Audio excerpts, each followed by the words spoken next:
Honourable Carmel Sepuloni. To the Prime Minister, does he stand by all his government's statements and actions? Right Honourable Winston Peters.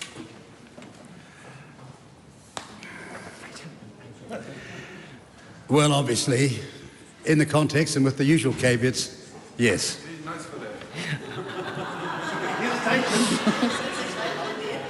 Madam Speaker, is the government preventing officials from releasing reoffending rates for boot camp pilot participants? And if so, why? As the Minister said yesterday and countless times before, the pilot program is going on and confidentiality until the final assessment is part of that process. It's not a matter of not... It's not a... It's, look, sometimes it takes some people, because their education, I suppose, or maybe their mental process, a long time for it to sink in, but the Minister's been going on for months about the fact that it's a pilot program and there's a certain privacy to... Pardon? Well, why don't you stick to the subject? She wants to know, have we been deliberately stopping the disclosure? And the answer is, when the final program is known, you will know all the details. Right, Minister? Yes. Hi-ho, hi-ho. Supplementary. Does he agree with Christopher Luxon regarding methamphetamine? Quote, "We're going to be really tough on that. I mean, we have to get to the suppliers," end quote. If so, has that objective been achieved, given that the wastewater testing suggests a 96% nationwide increase in meth use in the 2024 year? Now, that's a fascinating question, because the first thing that judgment is made about in 2024 is the COVID years, when we were locked down everywhere. And to use that as the base for comparative figures seems attractive until you realise it had to be the pre-COVID years first, and then 20... Well, I know it's 24 that we're talking about, but the basis against which the comparison was made was in the lockdown years, and that's the point. Now, if you're an academic, you'd know that, but if you're a superficial politician, you'll go for the first gotcha answer and hope you're going to make it. But it's not going to work out. Look, recent reports are concerning. We know the types of substances entering New Zealand from offshore are becoming more harmful. This confirms how critical it is to tackle organised and transnational crime.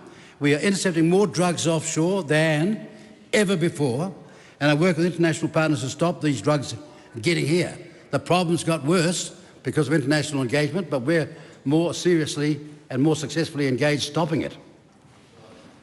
Madam Speaker, will he work with Labor to build a sustainable bipartisan consensus on reform to the Resource Management Act through compromise? If not, why not?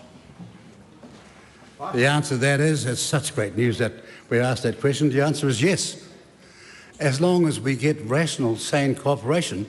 Now, I know some members on that side have got what it takes, and then there's some who are so difficult to cooperate with. But if that member's making a sincere offer, then of course we're going to take the offer up and welcome it sincerely. Madam Speaker, does he agree with Judith Collins, quote, "Our best assets are our people," end quote? If so, why is the government cutting hundreds of roles across the New Zealand Defence Force?